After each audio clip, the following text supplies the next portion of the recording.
Hello everyone. आज हम models of migration देखने वाले हैं।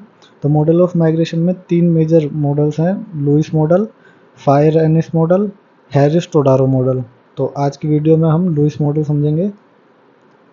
लुईस मॉडल को Lewis model of unlimited labour supply भी कहा जाता है। इसको दिया था प्रोफेसर डब्ल्यू आर्थर लुईस ने। इस मॉडल में हम अंडर डेवलप्ड इकोनॉमी में माइग्रेशन देखते हैं रूरल से अर्बन में। सबसे पहले हम समझते हैं मॉडल की अजम्पशंस। तो ये ड्यूल इकोनॉमी कंसीडर करता है, जिसमें दो सेक्टर होते हैं: indigenous sector and modern sector. Indigenous sector को सबसिस्टेंस सेक्टर भी कहा जाता है, जबकि मॉडर्न सेक्टर को कैपिटलिस्ट सेक्टर भी कहा जाता है। सबसिस्टेंस सेक्टर में रिप्रोड्यूसिबल कैपिटल का इस्तेमाल नहीं कर सकते और अबंडेंस ऑफ लेबर होती है और डिसगाइज्ड अनएम्प्लॉयमेंट होती है, जबकि मॉडर्न सेक्टर में रिप्रोड्यूसिबल कैपिटल का इस्तेमाल करते हैं और कैपिटलिस्ट को प्रॉफिट मिलता है। माइग्रेशन जो होती है रूरल से अर्बन की तरफ, वो परफेक्टली इलास्टिक होती है। वेजेस जो है वो फिक्स्ड होते हैं कैपिटलिस्ट सेक्टर में और ज़्यादा होती हैं वेजेस से जो सबसिस्टेंस सेक्टर में मिल रही होती हैं। अब हम मॉडल को समझते हैं। तो नीचे क्वांटिटी ऑफ लेबर है और इधर ऊपर wages and marginal productivity of labour है।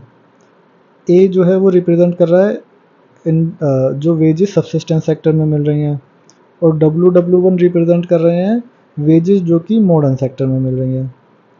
N1, D1, N2, D2 और N3, D3 ये मार्जिनल प्रोडक्टिविटी ऑफ लेबर को रिप्रेजेंट कर रही है। और ये जो पोर्शन शेडेड हो रहा है, ये वो प्रॉफिट है जो कि कैपिटलिस्ट ने अर्न किया है, और इस प्रॉफिट को कैपिटलिस्ट दोबारा से री इन्वेस्ट कर देगा, जिससे जो मार्जिनल प्रोडक्टिविटी ऑफ लेबर है वो शिफ्ट हो जाएगी बाहर की तरफ। तो N1, D1 शिफ्ट होके पहुंच जाएगा N2, D2 पे। और अब जो लेबर सप्लाई है वो L1 थी जो मॉडर्न सेक्टर में एम्प्लॉयड थी, अब L2 लेबर जो है वो मॉडर्न सेक्टर में एम्प्लॉयड होगी। अब जो प्रॉफिट होगा वो होगा N2WP2। इस प्रॉफिट को कैपिटलिस्ट दोबारा से री इन्वेस्ट कर देगा, जिससे मार्जिनल प्रोडक्टिविटी ऑफ लेबर बढ़ जाएगी, और अब N3D3 marginal labour of productivity हो जाएगी। और जो लेबर एम्प्लॉयड होगी मॉडर्न सेक्टर में हो जाएगी L3। और ये जब तक चलता रहेगा जब तक एक्सेस लेबर जो है अवेलेबल है इन इंडिजिनस सेक्टर। उसके बाद क्या होगा कि जब हम एक्स्ट्रा लेबर इंडिजिनस सेक्टर से लेंगे तो जो फूड प्रोडक्टिविटी है वो घट जाएगी, जिसकी वजह से जो ये W1 है, इस कर्व को ये ऊपर की तरफ शिफ्ट हो जाएगा।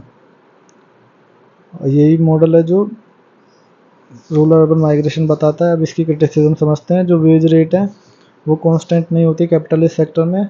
तो ये देखा गया है कि चाहे कितनी भी अनएम्प्लॉयमेंट हो, जो वेजेस हैं कैपिटलिस्ट सेक्टर में वो कांस्टेंट नहीं होती हैं।